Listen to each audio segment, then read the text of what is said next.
que la inhibición enzimática, tanto competitiva, no competitiva y alostérica. El objetivo es que puedas interpretar el efecto de los inhibidores en reacciones enzimáticas. Hay un pequeño caso que lo vamos a hacer al final y vamos a empezar. Creo que ya está claro que hemos dicho que existen partículas o moléculas que tienen capaz de inhibir la acción catalítica. Acuérdate, la acción catalítica para nosotros es la unión o la formación del enzima sustrato complejo, enzima sustrato, y como acción la respuesta química, la reacción química que se produce. Entonces, y esto lo pueden hacer al ocupar temporalmente el centro activo por una semejanza estructural que normalmente son los inhibidores competitivos. Ese es el primer requerimiento. Un inhibidor competitivo tiene que hacer una sustancia que estructuralmente sea idéntica al sustrato. Entonces, ¿para qué? Para que se una en el sitio de unión. Ahora, una de las cosas también que hay que entender, sobre todo donde te dice, puede ocupar temporalmente, se supone que es reversible. Y hay un detalle más, es reversible dependiendo de la concentración. Mayor concentración de sustrato, mucho más fácil desplaza. Es como que en sobredosis, es como que el antídoto a esto de aquí, porque tú das más sustrato y la inhibición se rompe y la enzima une al sustrato, o se vuelve a unir al sustrato, ya no al inhibidor. Mientras que puede ser también por una alteración conformacional espacial de la enzima, impidiendo la unión. ¿Qué sucede? Creo que aquí vamos bueno, este es alostérico. El sustrato, aquí más o menos se ve. Creo que está al revés la imagen, porque este más parece el competitivo, porque se une en el mismo sitio activo, tienen que ser estructuralmente muy parecidos. Miren, este es una especie, vamos a decirle, semi-óvalo, vamos a ponerle, y aquí también tiene la misma estructura, solo que como está modificado tiene algo adicional, ¿verdad?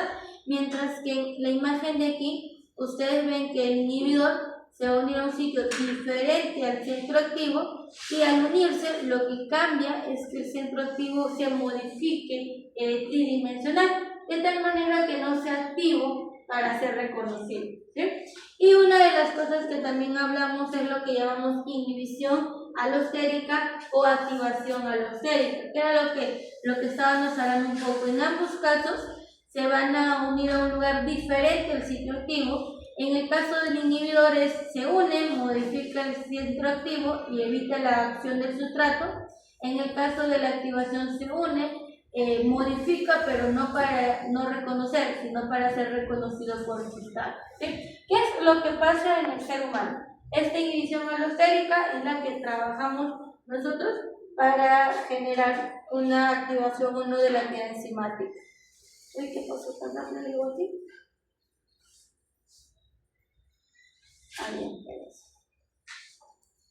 Este gráfico debe ir después de la diapositiva, ¿sí?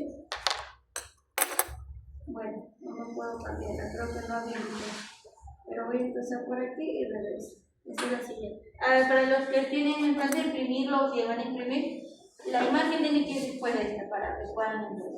Muy bien, entonces vamos a empezar hablando dentro de los tipos de inhibición e inhibición competitiva. Como lo dije, esta inhibición compite con el sustrato por el sitio activo. Condición primera, estructura química importante. Tiene que ser igual el sustrato porque si no, no genera. Ahora, si hay mucho sustrato puede desplazar, que era lo que antes le decíamos, y lo que va a significar es que hay una inhibición suspendida. Ahora, otra cosa también, dentro de estas inhibiciones nos dicen que normalmente tiene mayor afinidad a la enzima solo. O sea, tiene que estar solo enzima para que el sustrato o el inhibidor se una y evite el complejo enzima-sustrato, ¿sí? Ahora, ¿por qué lo aclaro? Porque la otra que vamos a tocar puede incluso, o sea, la no competitiva, unirse a la enzima sola como el complejo enzima-sustrato. Entonces eso también hay que tenerlo en consideración. Y acá hay un detalle. Dentro de lo que la semana pasada hablamos, hay algunos términos que es importante para determinar la actividad enzimática, y dentro de esto hay dos términos importantes, que es Km o constante de Mendel, ¿sí? Y la velocidad máxima. Nos dice que el Km aumenta porque la afinidad disminuye y la velocidad máxima no retiene. Si nosotros tenemos una curva, creo que lo voy a hacer porque me pido un nombre.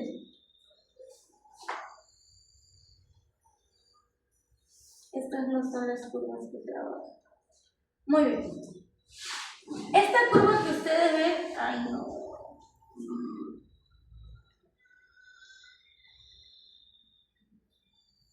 Muy bien. ¿Por qué estoy pasando diferentes curvas? Porque cuando nosotros trabajamos en cinética, enzimática, tenemos dos tipos de curvas. El book o lineal book, que es el que tienen ustedes, que es lineal. ¿Por qué es lineal? Porque de esa manera podemos expresar mejor la actividad enzimática. Pero también tenemos una de Michael, que es la curva que está aquí. Ahora, ¿qué es lo que quiero? Voy a empezar por esto porque es la que necesito. En las ejes de las Y vamos a encontrar la velocidad y en las ejes de las X la concentración. Claro, porque es entendible. Dependiendo de la cantidad de sustrato, la velocidad de reacción. ¿Se acuerdan que dijimos? Dijimos que cuanto más concentración, más rápido la reacción, ¿verdad? Entonces miren, va aumentando la concentración, la velocidad se va a dar más. A una concentración bajita que dijimos, mayor velocidad, ¿cierto? Ahora, pero a mayor concentración que dijimos, se mantiene en una meseta. ¿Por qué? Porque saturan todos los receptores, ¿verdad? Entonces, a una mayor concentración hay una velocidad máxima. ¿Sí se entendió eso lo que dijimos? Y esto es lo que se expresa en la curva. Lo que ustedes ahí ven es una curva hipérbola, ¿cierto? Que es la forma que tiene. Ahora, ¿qué es lo que nosotros entendemos?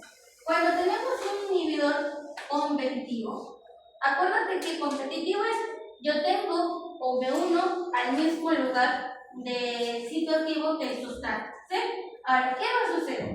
Nos dice que la velocidad no va a cambiar. Entonces, si ustedes se dan cuenta, el competitivo tiene la misma velocidad máxima, no cambia.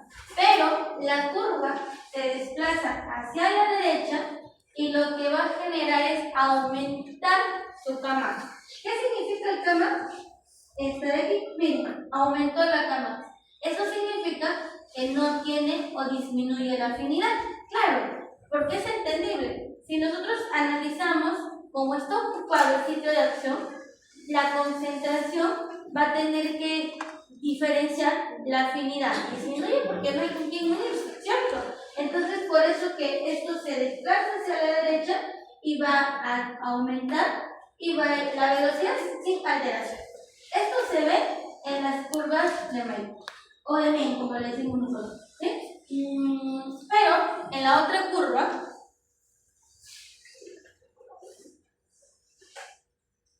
yo no sé, pero en la otra curva, que es esta de aquí, el del book, ¿qué se ve?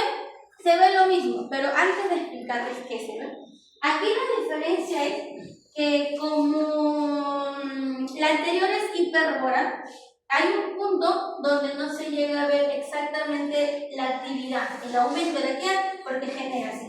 Entonces, para expresar mejor la actividad enzimática, le hemos linealizado, o sea, le hemos puesto líneas perpendiculares. Y para eso nos proponemos que ya no vas a trabajar con la concentración del sustrato y la velocidad, sino trabajas con la inversa. En las X tenemos la inversa de concentración de sustrato y en las Y la inversa de la concentración de velocidad. Se puede ver lo mismo, un Kmax que está por aquí, se puede ver igual el Kmax que tiene que ver con la concentración y el Vmax que tiene que ver con la velocidad. Se ve lo mismo, solo que es de manera lineal.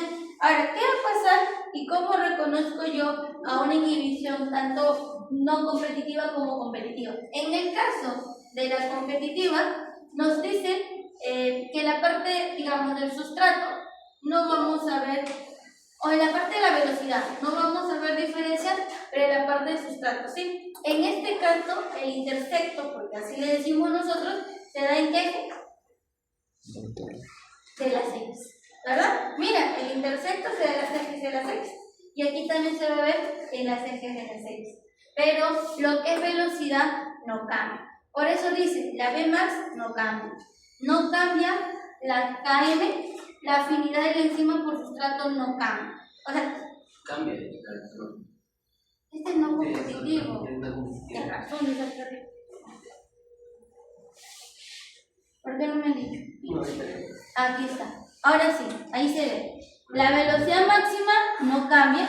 La velocidad no cambia.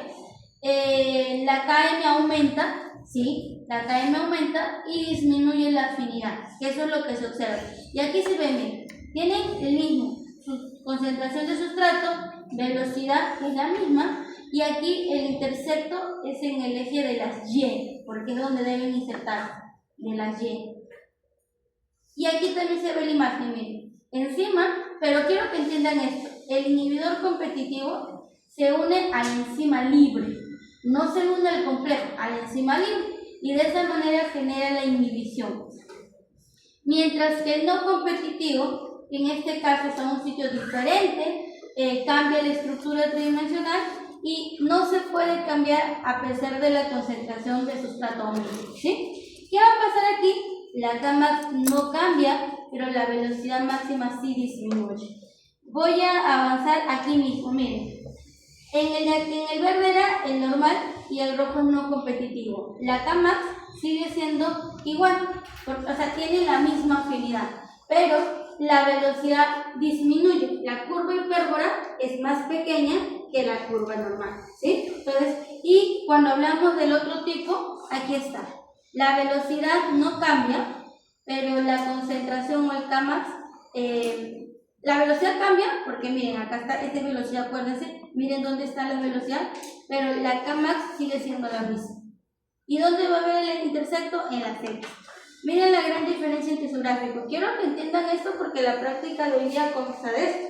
Hoy día no hay reactivos que usar, si ustedes no leen su guía, todos son simulados y los que tienen que crear las curvas van a ser ustedes, ¿sí? Entonces, porque es lo que vamos a trabajar hoy día, de la diferencia entre un inhibidor competitivo y no competitivo. Y dentro del gráfico, no sé por qué se ha desordenado. Bueno, aquí está la imagen que el sustrato llega y es el producto, pero un inhibidor llega al mismo lugar, estructuralmente son iguales, de tal manera que el sustrato no llega, ¿sí? Eso es en el caso del competitivo. Y quería regresar en el caso del competitivo porque un ejemplo de esto es el metrotexal. Como les dije, la competitiva es la que solemos usar mucho para el tratamiento farmacológico. Entonces, en el metrotexal, ¿qué es lo que hace? Inhibe a la folato reductasa, de tal manera que a la dihidrofolato reductasa, de tal manera que evita la formación de purinas y de timilato. Entonces, se utiliza mucho para el caso del cáncer, porque si no hay bases nitrogenadas, no hay productos para nucleótidos y no hay formación de ADN dañino, que es lo que se busca, ¿no? Evitar la replicación del ADN. Y por eso estaba esta imagen. Aquí está. Para que vean ustedes, esta es la síntesis de las purinas o derivado de las purinas, y dentro de este derivado una sustancia importante es el ingreso del folato. Para que se formen las purinas y como consecuencia los nucleótidos, necesitamos que ingrese el folato. Y este folato interactúa con el precursor y el enzima es la dihidrofolato reductasa. Entonces el metrotexate lo que hace es inhibir a este enzima de tal manera que el folato no genere el precursor para la síntesis de purina o de timilato. Entonces, de tal manera que esta síntesis de bases nitrogenadas no se da. Ahora, como ven en la imagen, no solo es una, son varias sustancias las que pueden trabajar en esta inhibición de formación. Entonces, aquí se ve, ¿no? El precursor de purina más el folato forma el monofosfato de iosina y el difosfato, tetrafosfato y después un ribonucleótido y así van avanzando. Entonces, si no tienes folato, no tienes, o sea, no conviertes el folato, no podrías generar este ciclo. Entonces, que es más o menos el mecanismo de acción de lo que es el methotrexate. Y aquí están las dos curvas. Acuérdense, en el caso de la competitiva, la velocidad no cambia, aumenta el Kmax porque disminuye y eso hace que disminuya la afinidad, ¿sí? Acuérdate, en el caso de la curva hipérbola va a desplazarse hacia la derecha y lo que tenga que ver con velocidad queda dental. En el caso de la curva de Burke, el intersecto es en el eje de las Y, ¿sí? El intersecto es en el eje de la Y. Ahora, en el caso del no competitivo, ya dijimos que es estructuralmente no semejante, porque no necesita ser idéntico al sustrato, se une a un lugar diferente y lo que hace es cambiar tridimensionalmente el sitio catalítico, ¿sí? No cambia al aumentar la concentración, es decir, no se desplaza.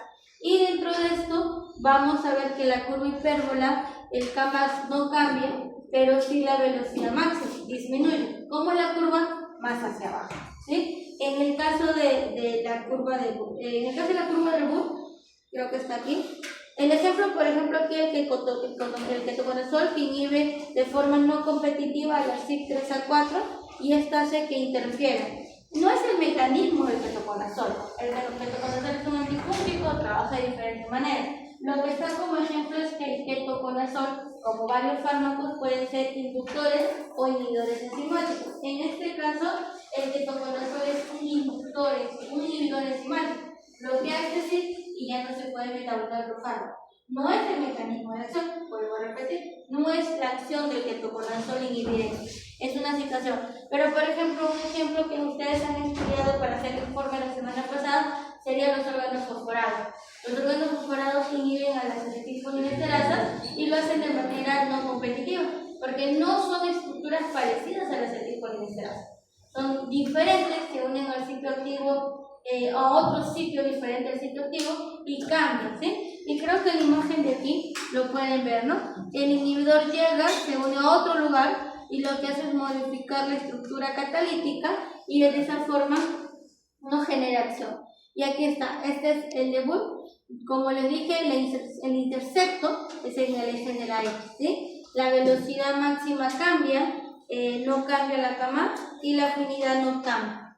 Ahora, en este caso, la afinidad puede ser tanto por la enzima libre como el complejo de enzimas sustrato.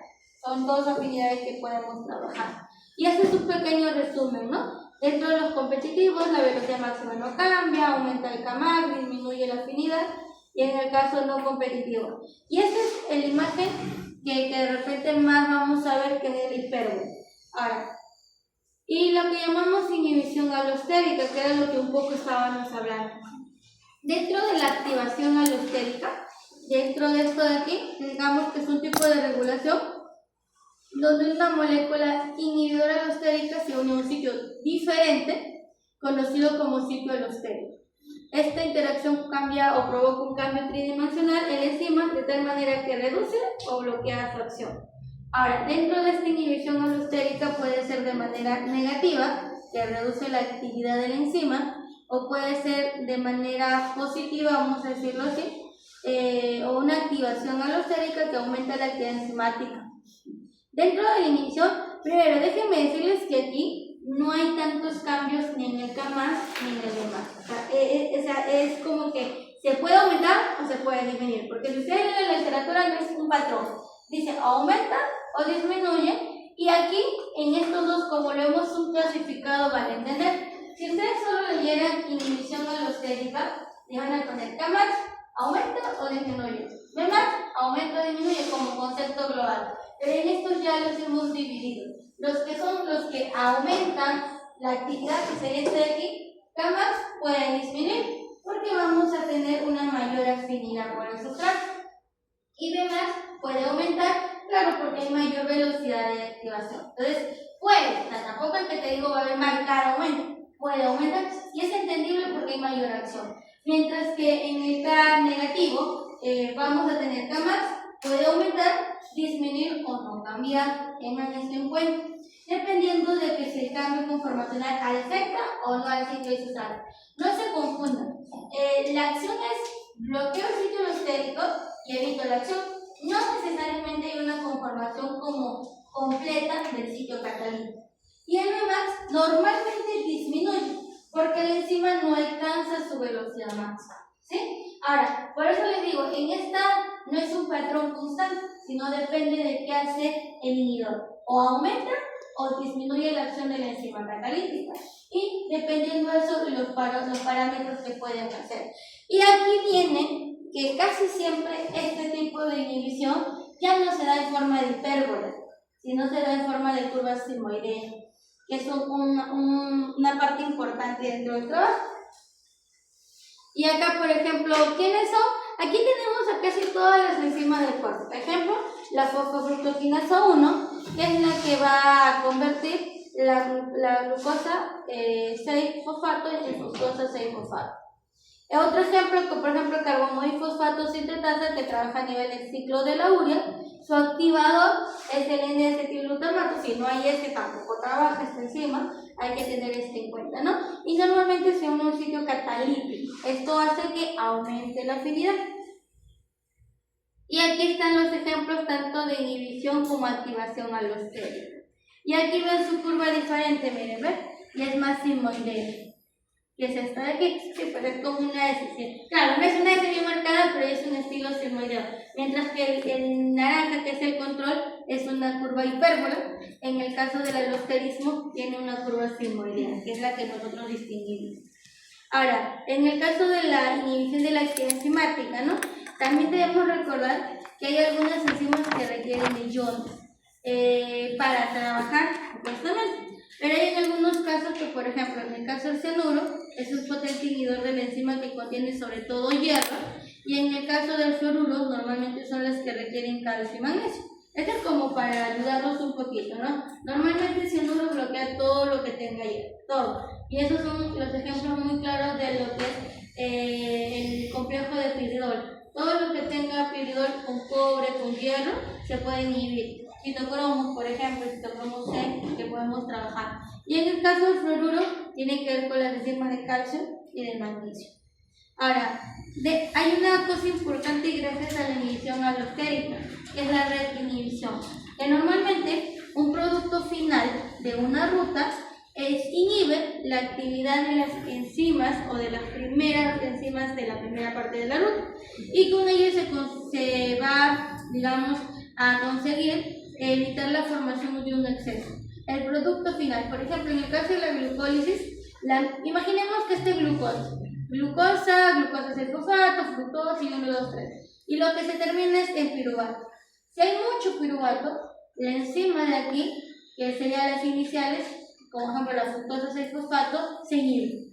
Entonces, por eso dice que en una inhibición del mismo producto puede inhibir la formación. Igual, ciclo de Krebs forma lactato, toxinato, y también estos son inhibidores, ¿sí? Entonces, eso también es dentro de la forma de regulación del cuerpo. Y aquí tienen varios ejemplos, ¿no? De varios ciclos donde trabajamos, por ejemplo, en la formación de la tionina y la isoleucina. Si hay mucha isoleucina, evita o inactiva la tionina de aminasa, y eso evitaría que se forme más isoleucina. Entonces, tenemos esta retroalimentación, pero esto puede ser que es un mecanismo alostérico, ¿sí? Tanto para activar como para inhibir, es lo que generamos trabajando. Y aquí hay algunos resúmenes. Bueno, eso no le puedo quitar porque eso ya venía en la diapositiva. Algunos resúmenes que han colocado de que es competitivo, no competitivo, alostérico, y igual de algunos parámetros como el Kmax y el Vmax. Acuérdense que el Kmax es una constante, y esta constante es concentración. Es como que de todas las enzimas sabemos cuánta concentración de esta se necesita para ejercer una actividad, ¿sí? Es lo mismo que decíamos con un periodo de latencia. Nosotros necesitamos un tiempo para que la enzima llegue a una concentración adecuada para ejercer la actividad. Entonces es lo mismo, el Kmax es una constante que se conoce. Y Kmax y Vmax son dos parámetros indispensables para trabajar. Y acá hay un resumen de, parece que es de todo. Y algunos ejemplos, y aquí pues no. Normalmente es reversible con sustrato, no reversible, y este es fisiológico. Claro, la misma condición fisiológica lo puede cambiar. Y esto era un poco lo que queríamos traerles, ¿no? Para que podamos entender. Dentro de lo que nosotros trabajamos en la cinética, enzimática, un primer punto es estudiar la velocidad de la reacción. Y dentro de las velocidades de reacciones, o mejor dicho, las curvas que ustedes han visto representan la actividad enzimática. ¿Y cómo se representa la velocidad de cómo una enzima trabaja? Vuelvo a repetir, en las ejes de las X tenemos concentración de sustratos y en las ejes de la Y tenemos velocidad de reacción. Entonces, una enzima trabajará mucho mejor cuando a menor concentración, más velocidad lleva. Una enzima trabajará menor si necesitas más concentración para llegar a velocidad.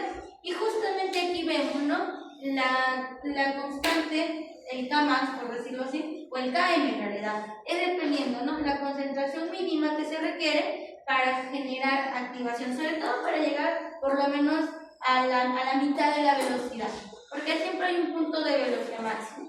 Gracias a esta expresión, nosotros tenemos que identificar que toda curva hipérbola tiene dos puntos, un primer orden y un segundo orden.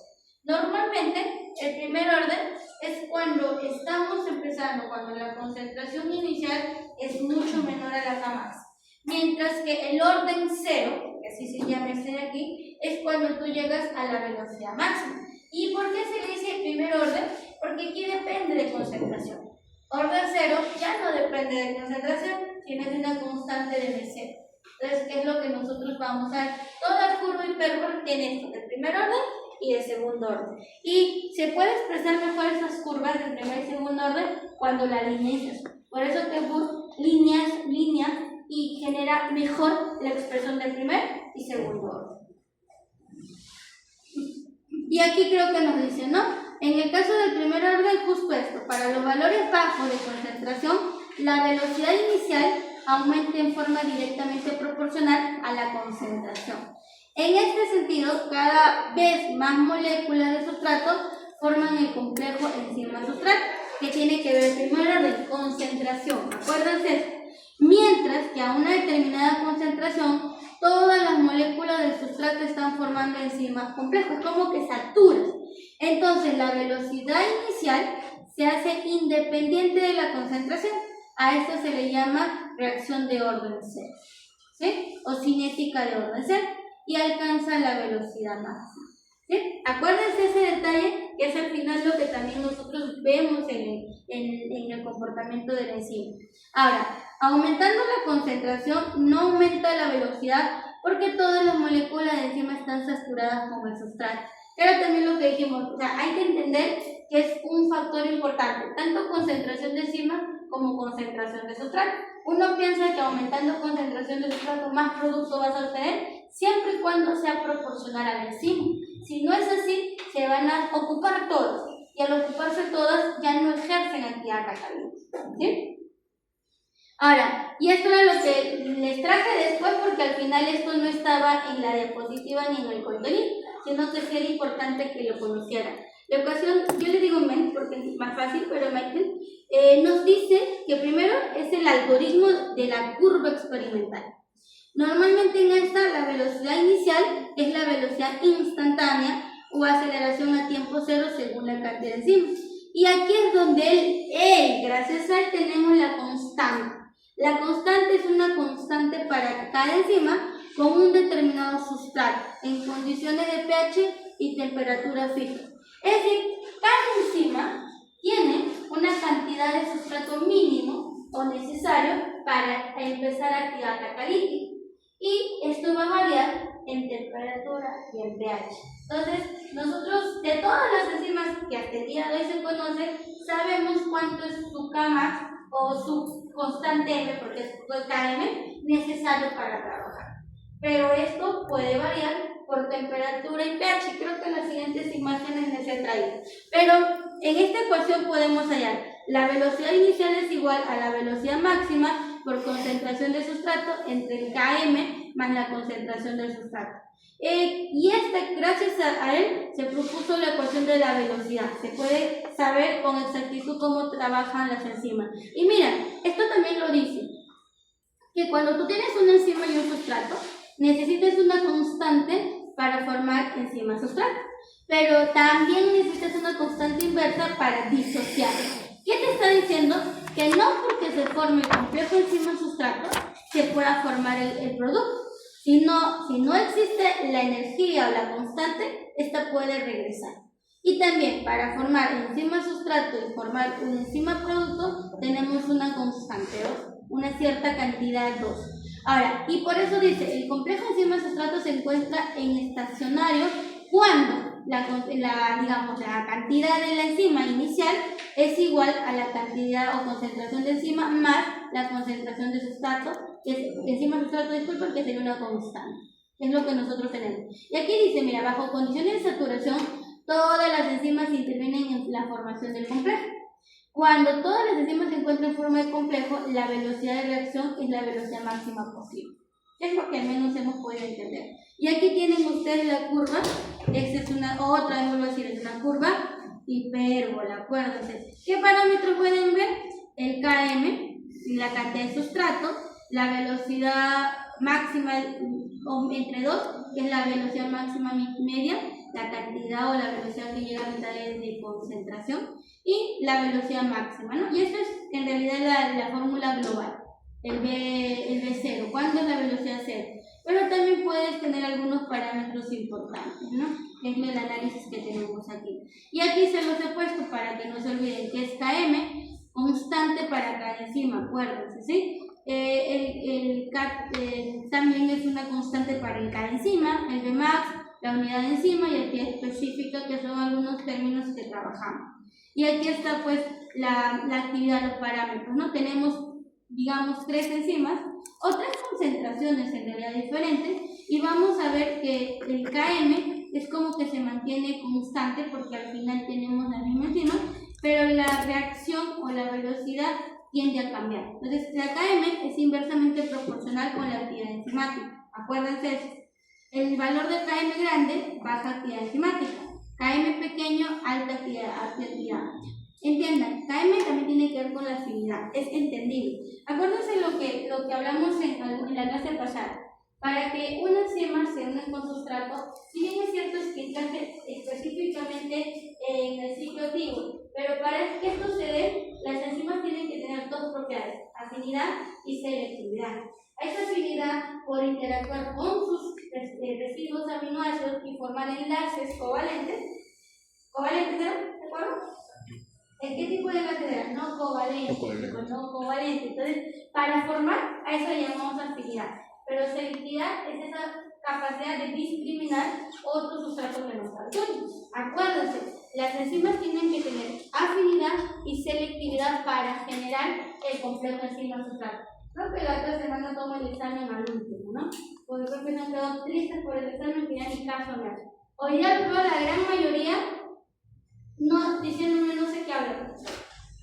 La verdad, esto se está hablando con todos menos con nosotros. Otro día todavía los veo atentos, pero hoy día sí los veo, no sé si moralmente desanimados por el examen. Desde la próxima lo tomo al último, ¿sí? Porque de verdad, chicos, veo todo y solo veo 1 o 2 que me están escuchando y entendiendo o tratándome de entender. Al resto lo veo o me están ignorando o están en otro mundo, o bueno, ya están en sus celulares. Entiendo, no es un salón de niños donde se guarden todo, pero bueno, vamos a dejar por ahí. Vamos a terminar aquí. 2 minutos les doy para que tomen aire y regresen. Rápido. Porque yo los veo perdidos en mi clase. O sea, y me desmotiva porque donde giro, veo que nadie me está escuchando, que nadie me está entendiendo, que vamos, lávense la cara o tomen aire afuera, párense. 2 minutos.